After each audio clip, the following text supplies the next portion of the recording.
नमस्कार, स्वागत है आपका हिंदी अध्ययन विद प्रिया चैनल पे। आज के इस वीडियो में हम भारतीय काव्य शास्त्र के अंतर्गत संस्कृत आलोचना से संबंधित जितने भी आचार्य हैं उनका समय, उनकी रचनाएं और रचनाओं की क्या-क्या विशेषताएं हैं इसको विस्तार पूर्वक पढ़ने वाले हैं। तो आइए वीडियो स्टार्ट करते हैं। सबसे पहले भरत मुनि को हम देखेंगे। तो भरत मुनि को संस्कृत काव्य शास्त्र का प्रथम आचार्य माना जाता है। ठीक है, भरत मुनि को संस्कृत काव्य शास्त्र का प्रथम आचार्य माना जाता है और आचार्य बलदेव उपाध्याय हैं। उन्होंने इनकी जो समय सीमा है वो द्वितीय शती माना है इनका समय। ठीक है, और आगे भरत मुनि की प्रसिद्ध रचना नाट्य शास्त्र है जिसमें नाटक के सभी पक्षों का विस्तृत विवेचन किया गया है। तो भरत मुनि की रचना का क्या नाम है? नाट्य शास्त्र नाम है। और आचार्य भरत ने नाट्य शास्त्र को पंचम वेद भी कहा है। ये आचार्य भरत की ही जो रचना है नाट्य शास्त्र, उनको उन्होंने पंचम वेद की संज्ञा दी है। आगे नाट्य शास्त्र में 36 अध्याय तथा लगभग 5000 श्लोक है। ये इंपॉर्टेंट है, आपको याद रखना है। 36 अध्याय तथा 5000 लगभग 5000 श्लोक। नाट्य शास्त्र में काव्य की आलोचना वाचिक अभिनय के प्रसंग में की गई है। भरत मुनि ने नाट्य शास्त्र में 10 गुण, 10 दोष तथा 4 अलंकार की मीमांसा की है। अलंकार कौन कौन से हैं? यमक, उपमा, रूपक और दीपक, ये 4 अलंकार हैं। 10 दोष हैं, 10 गुण हैं। ठीक है, आगे नाट्य शास्त्र के षष्ठ एवं सप्तम अध्याय में रस तथा भाव का वर्णन किया गया है। कौन कौन से वाले अध्याय में? तो षष्ठ एवं सप्तम अध्याय में रस तथा भाव का वर्णन किया गया है। और भरत मुनि ने रसों की संख्या कितनी मानी है? तो 8 मानी है। ये आपको याद रखना है कि भरत मुनि ने रसों की संख्या 8 मानी है।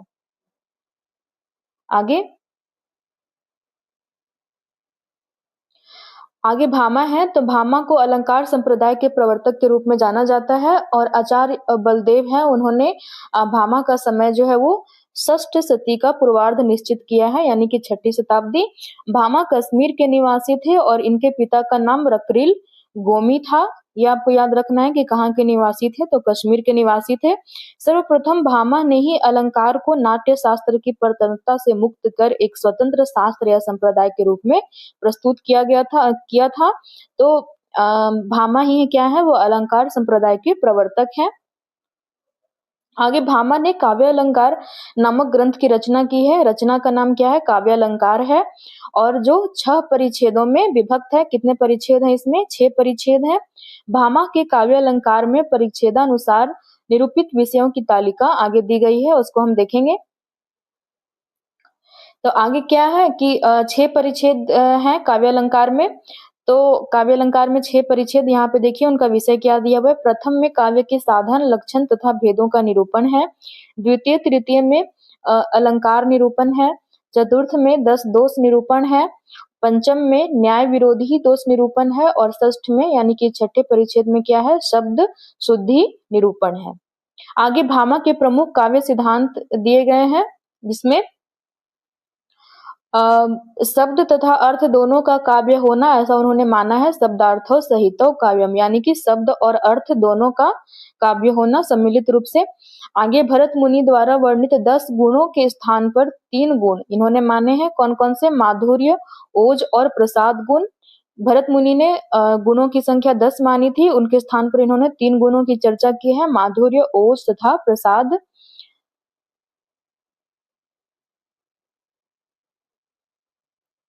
आगे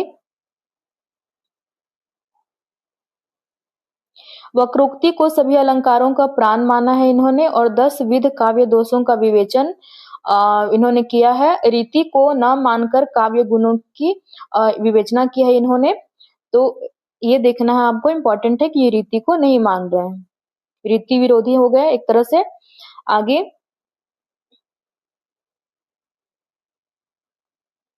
आगे दंडी है। तो आचार्य दंडी का समय सप्तम शती स्वीकार किया जाता है। दंडी का समय क्या है? सप्तम शती है। ये दक्षिण भारत के निवासी थे। दंडी पल्लव नरेश सिंह विष्णु के सभा पंडित थे और दंडी अलंकार संप्रदाय से संबंधित थे और काव्यादर्श नामक महनीय ग्रंथ की रचना इन्होंने की है। रचना का क्या नाम है? काव्यादर्श नाम है। काव्यादर्श में 4 परिच्छेद तथा लगभग 650 श्लोक है।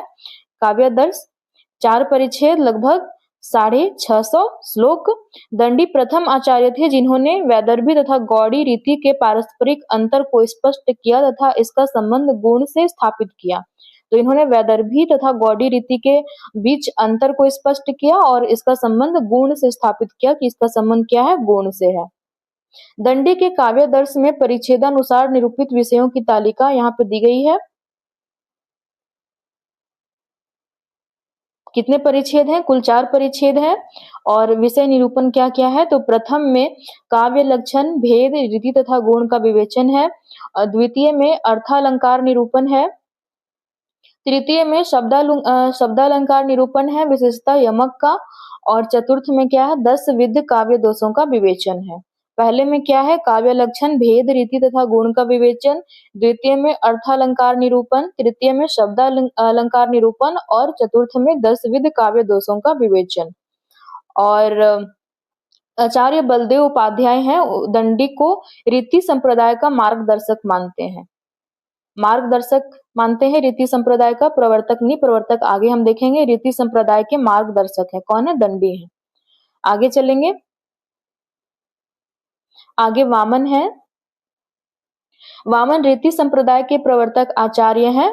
ठीक है, रीति संप्रदाय के प्रवर्तक कौन है? तो वामन है। इनका समय विद्वानों ने 8वीं सदी का उत्तरार्ध माना है।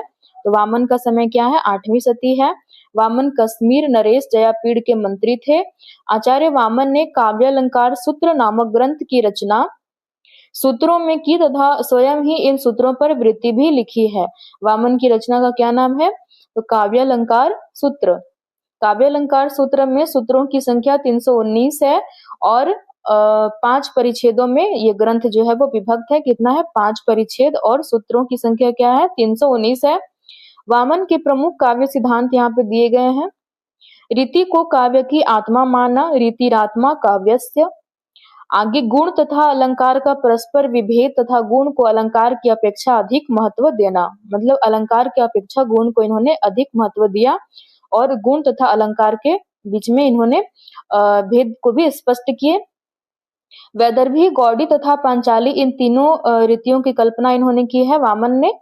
वैदर्भी, गौड़ी तथा पांचाली की। आगे 10 प्रकार के गुण 10 प्रकार के गुण शब्द तथा अर्थ को उभयगत मानकर 20 प्रकार के गुणों की कल्पना इन्होंने की है। शब्द तथा अर्थ को उभयगत मानकर 20 प्रकार के गुणों की कल्पना वामन जो है वो करते हैं। आगे वक्रोक्ति को सादृश्य मूलक लक्षणा माना है और समग्र अर्थालंकारों को उपमा का प्रपंच माना है। आगे उद्भट को देखेंगे।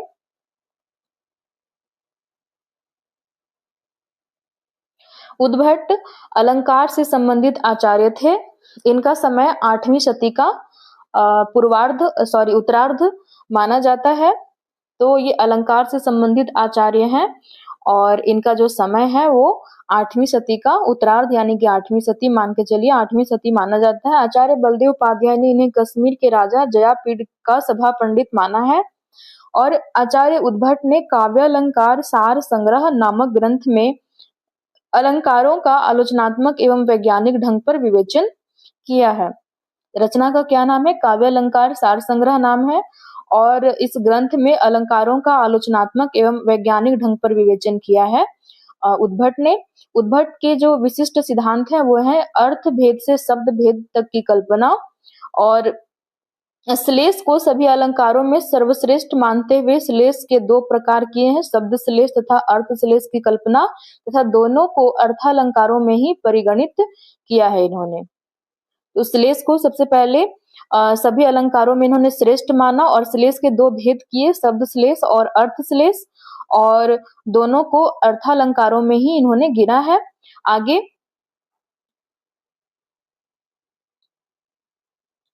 अर्थ के 2 भेदों की कल्पना है विचारित सुस्थ और अविचारित रमणीय, और काव्य गुणों को संघटना का धर्म माना है, काव्य गुणों को संघटना का धर्म।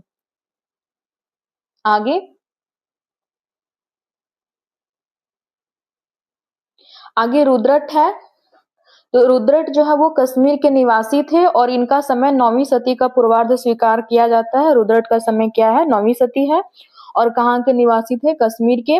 रुद्रट की रचना का नाम जो है वो काव्यालंकार है। भामा का भी जो रचना का नाम है वो एग्जैक्ट काव्यालंकार ही है और रुद्रट का भी रचना का नाम काव्यालंकार ही है। और इस ग्रंथ में 16 अध्याय तथा कुल 734 श्लोक है।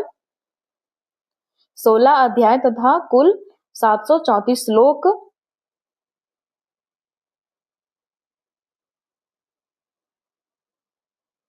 संभवतः रुद्रट ने ही सर्वप्रथम वैज्ञानिक ढंग से अलंकारों को 4 वर्गों में बांटा है। तो कौन कौन से 4 वर्ग हैं? वास्तव, औपम्य, अतिशय और श्लेष। तो अलंकारों का 4 वर्ग इन्होंने किया है वैज्ञानिक ढंग से सर्वप्रथम, ऐसा माना जाता है। किन्होंने किया है? रुद्रट ने किया है। और यहाँ पे ऊपर में जो एक है फैक्ट लिखा हुआ कि इसको भी थोड़ा आप लोग ध्यान में रखते रहिएगा कि भट्टनायक जो है वो रस संप्रदाय से संबंधित जो आचार्य हैं भट्टनायक, उन्होंने वो जो है वो ध्वनि विरोधी उनको माना जाता है, ध्वनि संप्रदाय के विरोधी के रूप में। आगे देखते हैं आनंदवर्धन। तो आनंदवर्धन कश्मीर के राजा अवंती वर्मा के सभा पंडित थे और इनका जो समय है वो 9वीं सदी है। आनंदवर्धन ने काव्य शास्त्र में ध्वनि संप्रदाय का प्रवर्तन किया है। तो ध्वनि संप्रदाय के प्रवर्तक के रूप में ये जाने जाते हैं आनंदवर्धन, ये आपको याद रखना है, ध्वनि संप्रदाय का प्रवर्तक। आनंदवर्धन ने ध्वन्यालोक नामक ग्रंथ की रचना की है। रचना का नाम ध्वन्यालोक है। इसमें 4 उद्योग है। इसमें 4 उद्योग यानी कि अध्याय हैं जो मूलतः कारिकाएं सूत्र की व्याख्या है। आगे अभिनव गुप्त है। तो अभिनव गुप्त जो है वो ध्वनि संप्रदाय से संबंधित आचार्य है और अभिनव गुप्त कश्मीर के निवासी थे। इनका समय 10वीं सदी का उत्तरार्ध स्वीकार किया जाता है। इनका समय क्या है? 10वीं सदी है। कश्मीर के निवासी थे। अभिनव गुप्त के पिता का नाम नरसिंह गुप्त तथा वे चुकलुक के नाम से प्रसिद्ध थे। इनके माता का नाम क्या है? विमलका था। और अभिनव गुप्त ने व्याकरण शास्त्र, ध्वनि शास्त्र और नाट्य शास्त्र का अध्ययन क्रमशः नरसिंह गुप्त, भट्ट, इंदुराज और भट्टतौत को गुरु मानकर किया। यह क्रमशः दिया हुआ है, यानी कि जो व्याकरण शास्त्र का अध्ययन किया वो नरसिंह गुप्त को गुरु मानकर किया। ध्वनि शास्त्र का जो अध्ययन किया वो भट्ट, इंदुराज को गुरु मानकर किया और ध्वनि शास्त्र का जो नाट्य शास्त्र का अध्ययन किया वो भट्टतौत को गुरु मानकर किया है। आगे देखेंगे।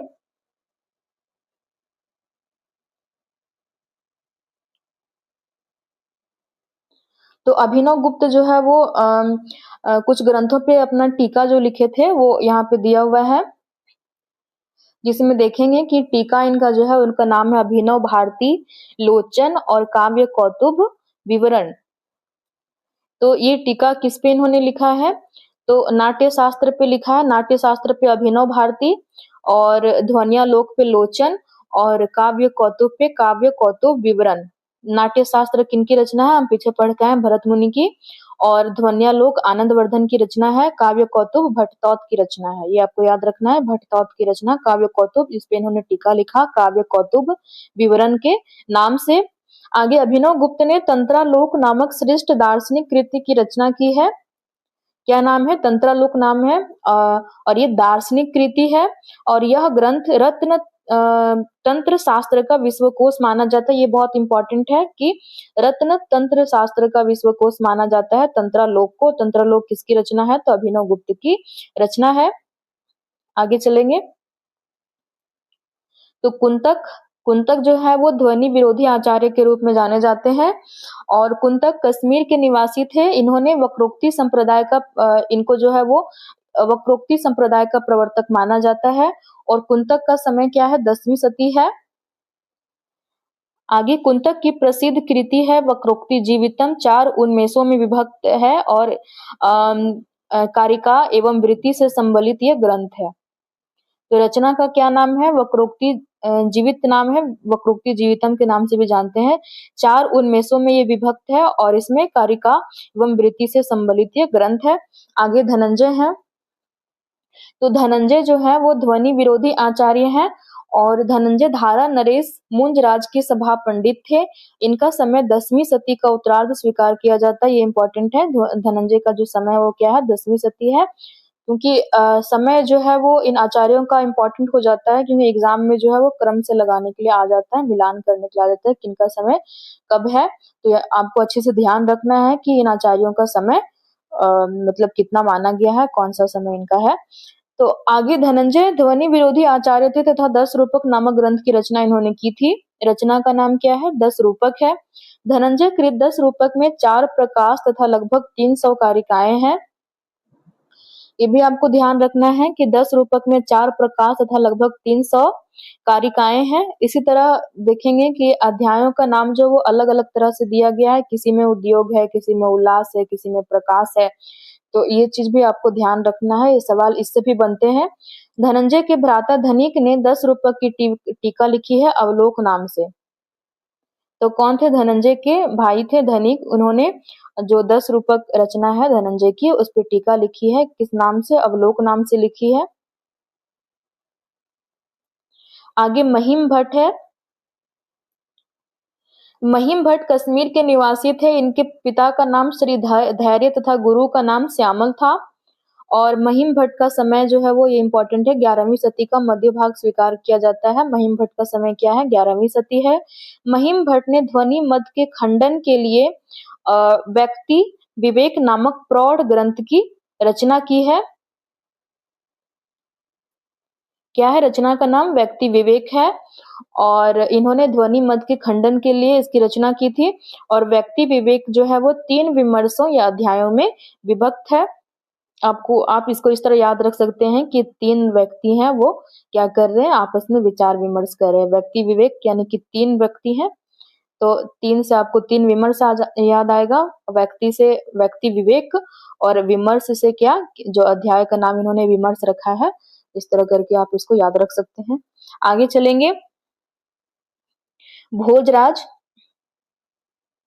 तो भोजराज धारा प्रदेश के राजा थे और इनका समय 11वीं सदी का पूर्वार्ध माना जाता है। भोजराज का समय 11वीं सदी है। और भोजराज ने सरस्वती कंठाभरण तथा श्रृंगार प्रकाश नामक 2 ग्रंथों की रचना की है। 2 ग्रंथ दिए गए हैं भोजराज की, कौन कौन सी, सरस्वती कंठाभरण और श्रृंगार प्रकाश। आगे मम्मट। तो मम्मट जो है वो ध्वनि संप्रदाय से संबंधित आचार्य है। मम्मट का जन्म कश्मीर में हुआ था। इनके पिता का नाम कैयट था। और मम्मट का समय क्या है, 11वीं सदी है। मम्मट ने काव्य प्रकाश नामक ध्वनि विरोधी ग्रंथ की रचना की। यानी ध्वनि विरोधी ये नहीं थे, ठीक है, ध्वनि संप्रदाय से संबंधित थे। तो यहाँ पे ये मिसप्रिंट है, ठीक है, इसको आप लोग ध्यान रखिएगा। इन्होंने ध्वनि प्रतिष्ठापक ग्रंथ की रचना की थी, ठीक है। इसका नाम था क्या, काव्य प्रकाश, जिसमें कुल 10 उल्लास या अध्याय है। इसको हम काट देते हैं, 1 मिनट,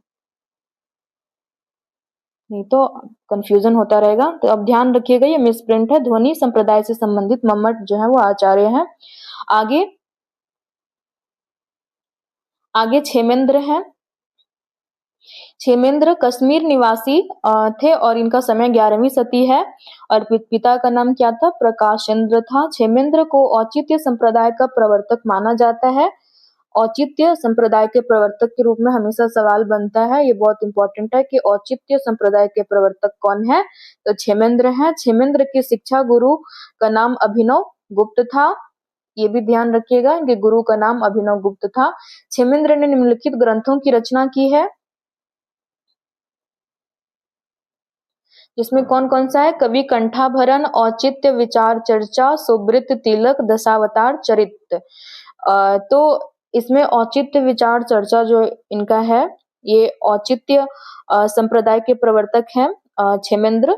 तो औचित्य विचार चर्चा इन्होंने लिखी है। तो एक सवाल जो है वो और भी बनता है कि इन्होंने औचित्य के कितने भेद माने हैं। तो औचित्य विचार चर्चा में इन्होंने औचित्य के 27 भेद माने हैं, ये आपको याद रखना है। इधर मैं साइड में लिख देती हूँ 27 भेद। आगे रुयक है। रुयक जो है वो ध्वनि संप्रदाय से संबंधित आचार्य है।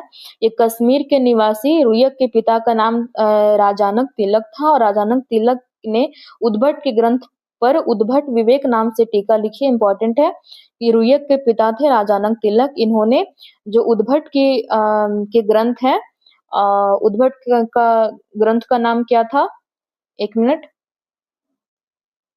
तो उद्भट के ग्रंथ का नाम है काव्यालंकार सार संग्रह। उन्होंने इस पे टीका लिखा है उद्भट विवेक के नाम से। किन्होंने लिखा है, तो राजानक तिलक ने लिखा है। राजानक तिलक कौन है, रुयक के पिताजी हैं। आगे रुयक का समय 12वीं सदी का पूर्वार्ध तथा वे महाकवि मंखक के काव्य गुरु थे। मतलब ये मंखक, महाकवि मंखक है, उनके गुरु थे कौन, रुयक। और इनका समय 12वीं सदी का पूर्वार्ध यानी कि 12वीं सदी माना जाता है। रुयक ने अलंकार सर्वस्व नामक एक मौलिक ग्रंथ की रचना की है।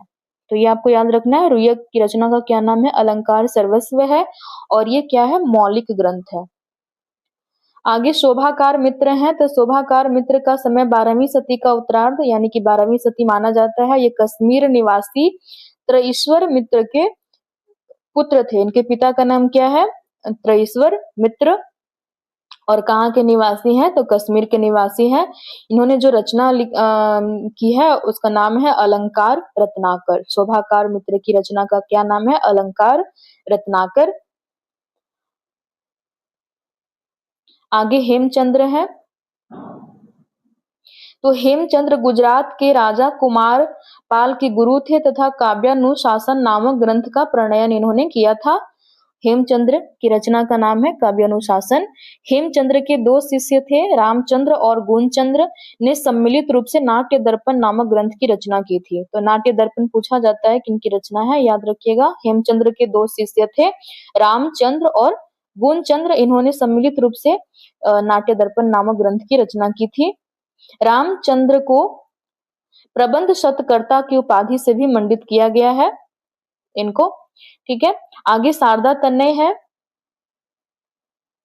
तो शारदा तनय का समय 13वीं सदी का मध्य भाग स्वीकार किया जाता है, मतलब 13वीं सदी, और ये कश्मीर के निवासी थे। शारदा तनय ने भाव प्रकाशन नामक ग्रंथ की रचना की। इसमें 10 अधिकार है, अध्याय के लिए इसमें अधिकार शब्द का प्रयोग है, ठीक है। इसमें 10 अधिकार है। आगे आगे जयदेव है,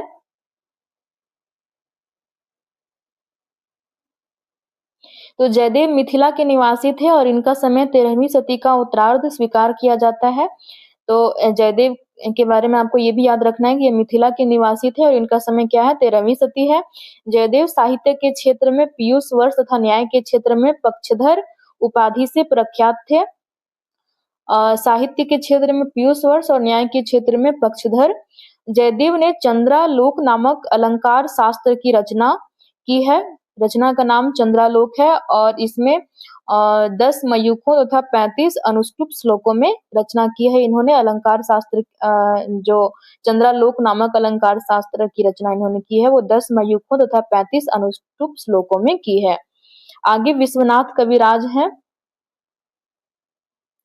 तो ये अलंकार विरोधी आचार्य हैं और विश्वनाथ कविराज उत्कल उड़ीसा के राजा के संधि विग्रहिक थे। इनके पिता का नाम चंद्रशेखर था। ये वाला भी इम्पोर्टेंट है कि जो विश्वनाथ कविराज थे वो क्या थे, तो उत्कल उड़ीसा के राजा के संधि विग्रहिक थे। संधि विग्रहिक थे, ये भी थोड़ा सा ध्यान रखिएगा। ये अलंकार विद्रोही थे, अलंकार विरोधी थे। और पिता का नाम क्या है, चंद्रशेखर। विश्वनाथ का समय 14वीं सदी का पूर्वार्ध स्वीकार किया जाता है, 14वीं सदी समय है। आचार्य विश्वनाथ ने 10 परिच्छेदों में साहित्य दर्पण नामक प्रसिद्ध ग्रंथ की रचना की है, ठीक है। तो साहित्य दर्पण इनके रचना का नाम है, जिसमें क्या है, 10 परिच्छेद हैं। ये साहित्य दर्पण रचना इंपॉर्टेंट है इनका। आगे विद्याधर है, ये ध्वनि संप्रदाय से संबंधित आचार्य है। विद्याधर ने काव्य प्रकाश की शैली में एकावली नामक ग्रंथ की रचना की है और इनका समय 14वीं सदी है, ठीक है। रचना का नाम क्या है, एकावली है। और काव्य प्रकाश की शैली में जो रचना है वो लिखा गया है। आगे विद्यानाथ है। विद्यानाथ दक्षिण भारत के काकतीय नरेश प्रताप रुद्र के दरबार में रहते थे और इनका समय 14वीं सदी का पूर्वार्ध स्वीकार किया जाता है। 14वीं सदी। विद्यानाथ ने प्रताप रुद्र यशोभूषण नामक ग्रंथ की रचना 9 प्रकरणों में की है। तो रचना का नाम है प्रताप रुद्र यशोभूषण और रचना जो है वो 9 प्रकरण में है कुल। आगे अभय दीक्षित है। अभय दीक्षित दक्षिण भारत के प्रसिद्ध शैव दार्शनिक थे। इनका समय 16वीं सदी का अंतिम चरण माना जाता है। समय क्या है? 16वीं सदी है। अभय दीक्षित ने वृत्तिवर्तिक चित्रमीमांसा तथा कुवलयानंद नामक ग्रंथ की रचना की है। रचना का नाम देख लीजिएगा, वृत्तिवर्तिक चित्रमीमांसा और कुवलयानंद नामक ग्रंथ की रचना की है इन्होंने। आगे पंडित राज जगन्नाथ है। ये भी ध्वनि संप्रदाय से संबंधित आचार्य है और पंडित राज जगन्नाथ जातीय आंध्र ब्राह्मण थे तथा वेद्य भट्ट के पुत्र थे। इनका समय 17वीं सदी का प्रथम चरण माना जाता है। समय इनका इंपॉर्टेंट है, 17वीं सदी। पंडित राज जगन्नाथ ने रस गंगाधर नामक प्रौढ़ ग्रंथ की रचना की है। रचना का नाम क्या है? रस गंगाधर। आज के लिए इतना ही। आगे के वीडियो में हम काव्य लक्षण को अच्छे से पढ़ेंगे। काव्य लक्षण से संबंधित आचार्य काव्य का उन्होंने क्या क्या लक्षण दिए संस्कृत में, हिंदी में, ठीक है, सब विस्तार पूर्वक पढ़ेंगे। तो धन्यवाद, मिलते हैं अगले वीडियो में।